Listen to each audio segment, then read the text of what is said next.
is there a better method for funding education in the state than these formulas that we're using right now? We really need to think about in North Carolina, and just like I talked about the future of school safety, we need to think about what the future of education is.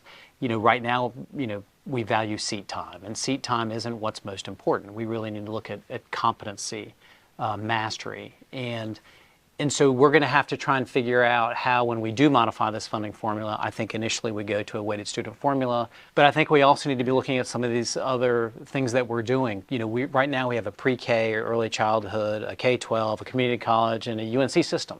And we really need to have one education system in North Carolina.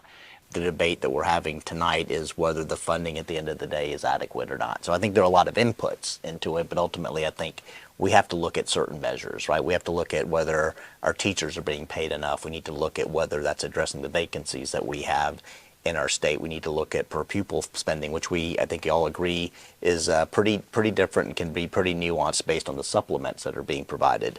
But one thing to think about is the absolute dollars of public education funding have certainly increased, and I think that Senator Lee would take credit for that. But I think the other way to look at our public education funding is our K through 12 funding has actually decreased as a percentage of our overall state budget to raise our teacher pay, to make sure we have competent principals in our classroom, and that our kids have the resources they need so they can have the best outcome possible, regardless of the zip code that they grow up in. The number that I look at when I look at the future based on the final budget is the tax cuts that were just passed as part of the final budget.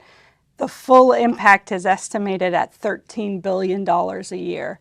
That's equivalent to our state's K through 12 education budget.